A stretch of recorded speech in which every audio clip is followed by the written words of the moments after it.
Hello दोस्तों, एक बार पुनः आप सभी का आपके अपने YouTube channel DL study classes के प्लेटफार्म पर बहुत स्वागत है।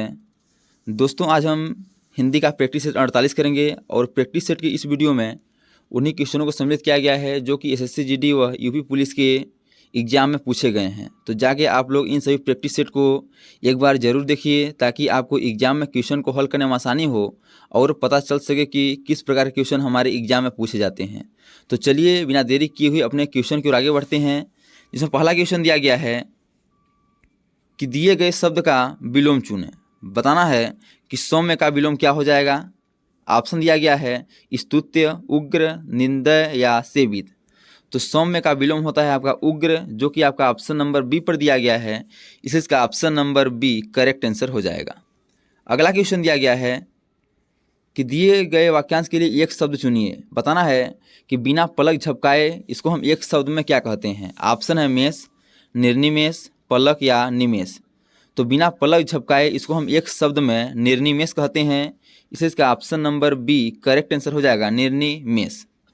अगला क्वेश्चन दिया गया है कि दिए गए वाक्य में रेखांकित खंड को प्रतिस्थापित करने के लिए सबसे उपयुक्त विकल्प का चयन करें।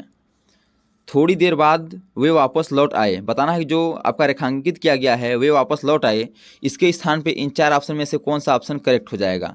किसी बदलाव की आवश्यकता नहीं है। वे वापस लौट आए, वे लौट आए वापस या वे लौट आए। तो थोड़ी देर बाद वे लौट आए, इससे इसका option number D correct answer हो जाएगा। जो ऑप्शन नंबर डी में दिया गया है उसको रेखांकित जगह पे रखने पर बिल्कुल करेक्ट आपका वाक्यांश बनेगा। अगला क्वेश्चन दिया गया है कि जिसकी जड़ या आधार का पता न हो उसे हम एक शब्द में क्या कहते हैं। ऑप्शन है निर्भय, निर्मम, निर्दय या निर्मूल। तो जिसकी जड़ या आधार का पता न हो उसे हम एक शब्द में निर्मूल कहते हैं। इसलिए इसका option number D correct answer हो जाएगा, निर्मूल। अगला क्वेश्चन दिया गया है कि रिक्त स्थान को भरने के लिए सबसे उपयुक्त शब्द का चयन करें। बताना है कि जो आपका खाली स्थान दिया गया है इस खाली स्थान पे इन चार ऑप्शन में से किस ऑप्शन को रखने पर बिल्कुल शुद्ध वाक्य बनेगा। उनकी आपस में डैश डैश हो गई। ऑप्शन है लवझड़, गड़बड़, खटपट या फटफट। तो उनकी आपस में खटपट हो गई।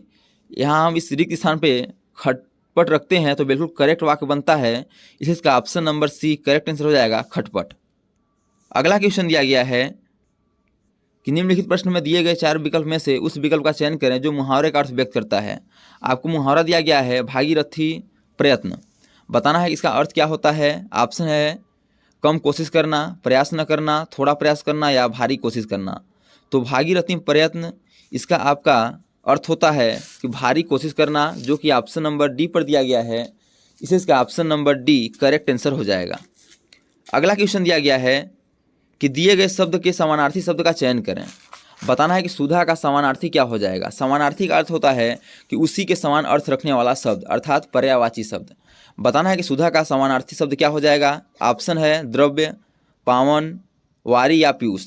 तो सुधा का समानार्थी आपका पीयूष होता है। इसके अतिरिक्त आपका अमृत, ये सुधा के ही पर्यायवाची होते हैं, अर्थात समानार्थी होते हैं। तो यदि ऑप्शन के अकॉर्डिंग चलें तो ऑप्शन में आपका पीयूष जो दिया गया है यह सुधा का समानार्थी शब्द है। इसलिए इसका option number D correct answer हो जाएगा, पीयूष। तो दोस्तों, thanks for watching this video. यह वीडियो आपको कैसा लगा कमेंट बॉक्स में बताइएगा।